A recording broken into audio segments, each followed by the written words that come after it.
परमेश्वर परमात्मा किताब जगदीत कहानी पेज नंबर 223।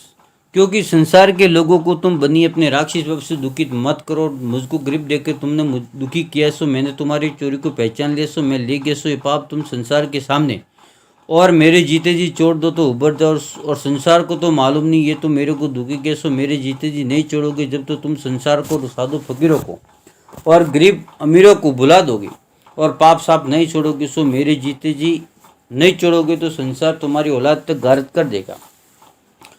और जो मेरे जीते जी छोड़ दोगे तो तुम भी उभर जाओगे। मेरे मरने के बाद तो तुम क्या छोड़ोगे, क्योंकि संसार के लोगों को तो तुम्हारे पाप की खबर नहीं।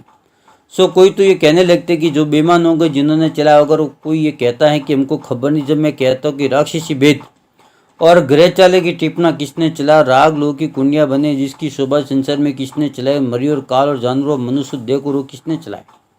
और सबों को बीमार तो करते हैं, जादू से सुझा देते हैं देवतों का, सो देवतों को भी रावण की तरह से पाप करना शुरू कर दिया। और कच्चे में आदमी अनबोले मरते और टिपनों में 6 महीने पहले सुनाते और सो ये किसने चलाया। और मैं तो तुम्हारा राक्षी पाप में चित्र कैदसों में बाकी पे, क्योंकि जाल तुम्हारे कुल ने चलाए। ये जाल तुम राजा बादशाह सब संसार के लोग आगे मेरे जीते जी छोड़ा दो, तुम भी उभर जो कि तुमने पाप अपने कुल में संसार की गारत कराने को चला, सो तुम्हारे तुम भुगतोगे। मैं तो तुम्हारे जाल को संसार प्रकट करता हूँ। सो संसार को भी अपने बच्चे प्यारे लगते और संसार भी अपने बच्चों को प्यार गारत कराना अच्छा नहीं समझते, परंतु तुम बनिए तो ये समझते हो कि 14 कुंड में और 14 भान में संसार को गारत करके अपना राज करेंगे। जब संसार के आदमी थोड़े रह जाएंगे और हम बनियों के कुल के आदमी ज़्यादा रह जाएंगे। जब रावण की तरह से 4 कुंड में राज करेंगे, सो रावण भी 4 कुंड में राज करने नहीं पाया और बीच में ही मारा गया।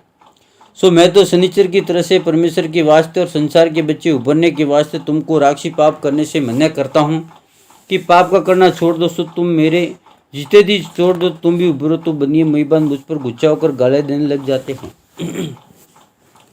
Page number 224। और कहते कि राजा बादशाह से क्या और पुकार, सो इनकी बात तो मैं इन्हों के मेलों में जा के और समझा के सौदागर महाजन को कहता हूँ कि तुम ये पाप छोड़ दो तो तुम भी उभरो। पुस्तक भी सौदागर महाजन को बताता और पढ़वाता हूँ तो मेरी बात को सुनकर, किताब को पढ़कर और मतलब समझ के दुनिया को कहने लग जाते कि बाबा गैला हो गया। ये बनी संसार को कहते यूँ किताब बनाता पोती में क्या रखा है।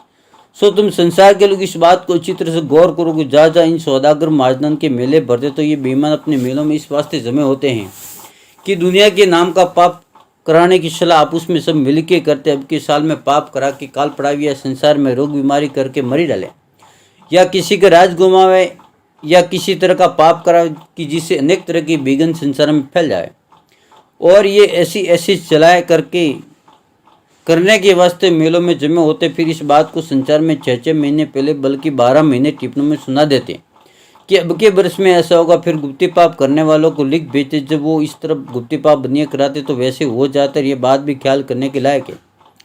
बल्कि तुम संसार के लोग हमेशा देखते हो कि इन बनियों के मेले ज़्यादा पड़ते, तो इनके किसी मेलों में तुम संसार के लोगों ने कभी किसी तरह की बीमारी नहीं देखी होगी, ना सुनी होगी। यहाँ तक कि बनियों की जात के हजारों आदमी जमे होते, परंतु किसी तरह का रोग बीमारी वबा का वास्ता नहीं होता। बाकी हिंदू मुसलमानों के जिस कदर मेला और तीर्थ होते हैं, यानी हरिद्वार और काशी व प्रयाग व पुष्कर और द्वारका वगैरह अक्सर मेला घोड़ा ऊंट बैल वगैरह बहुत जगह होते। और मुसलमानों के मेला और तीर्थ और अजमेर और मक्का वगैरह बल्कि बहुत सी जगह होते हैं। मुसलमान जो तीर्थ है, सो देख लो कि सब मेलों में ये बनिए महाजन बेईमान पाप करा कर रोग बीमारी करा देते कि जिससे हजारों आदमी कच्चे मेलों में मर जाते और ये बनिए ही जादू से मरी डाल के मार देते हैं और जादू संसार को सुझाते कि मुसलमानों में तो ये कहते कि अजमेर मक्का वगैरह मर जाए तो ये कहते कि उसके बहुत अच्छे भाग्य। हिंदू कहते कि हरिद्वार पुष्कर वगैरह में मर जावे तो इससे बेहतर कोई बात नहीं। सो तीर्थों की जगह मर जाने को अच्छा जानते। जय परमेश्वर परमात्मा ने नमः।